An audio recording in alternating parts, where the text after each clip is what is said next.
یہ ایسی کیا چیزیں ہیں جو شادی سے پہلے ایک کپل کو بتائی جاتی ہیں، سمجھائی جاتی ہیں؟ آپ نے صحیح کہا کہ لوگ اس بارے میں بات کرنا بھی پسند نہیں نہیں کرتے، کرتے۔ کسی کونسلر کے پاس جانا پسند نہیں کرتے. ہوں ان کا خیال ہے کہ ہمارے ماں باپ نے کون سا کسی ہوں کونسلر کے پاس جا کے شادی کو نبھانا سیکھا تھا. ہوں لیکن دیکھیں، جب آپ کے ماں باپ تھے اس وقت کا زمانہ اور تھا. اس وقت انٹرنیٹ نہیں تھا، سوشل میڈیا نہیں تھا، بہکنے کے امکانات بہت کم تھے. شاپنگ مالز میں، بازاروں میں اس طریقے سے وہ ٹریپس نہیں بچھائے جاتے تھے جیسے آج بچھائے جاتے ہیں. ابھی ٹریپ سے یاد ہے جو نئی ٹرم گزشتہ ایک ڈیکڈ میں متعارف ہوئی ہے، ہنی ٹریپ، کہ آپ کے والدین کے زمانے میں یہ ٹرم ہی ایگزسٹ کرتی تھی. یہ ٹرم ایگزسٹ نہیں کرتی تھی. رشتے کو کیسے لے کے چلنا ہے فزیکلی، یہ امپورٹنٹ نہیں ہوتا. سب سے پہلے ایموشنز امپورٹنٹ ہوتے ہیں، یہ سب نے بات کی.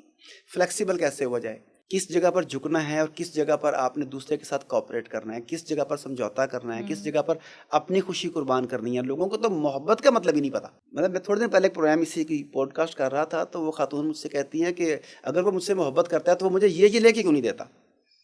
اگر وہ محبت کرتا ہے تو وہ خرچہ کیوں نہیں کرتا. تو میں نے کہا کہ آپ محبت کرتی ہو کہ وہ کرتا ہے. کہتی یہ کیا بات ہوئی. میں نے کہا محبت دینے کا نام ہے، لینے کا نام نہیں ہے. آپ اسے محبت دینے کے عوض ڈیمانڈ کر رہی ہو کہ یہ ہوگا تو محبت ہے، ورنہ یہ محبت نہیں ہے.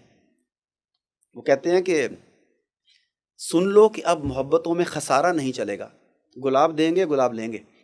اب محبت بھی ایسی ہو گئی ہے کہ اگر تم میرے لیے یہ کرو گے تو میں تمہارے لیے یہ کروں گا. تو ٹھیک ہے، اگر محبت کے نئے پیرامیٹرز یہ بن چکے ہیں تو پھر دولہا اور دلہن کو سمجھانا چاہیے کہ آپ نے کیا کرنا ہے، آپ نے کیا کرنا ہے. ایموشنل سپورٹ کیا ہوتی ہے. سم ٹائمز آپ کو باؤنڈریز کریٹ کرنی پڑتی ہیں. سم ٹائمز آپ کو تھوڑی سی تنہائی چاہیے ہوتی ہے تاکہ اپنے آپ کو ریکمپوز کر سکو.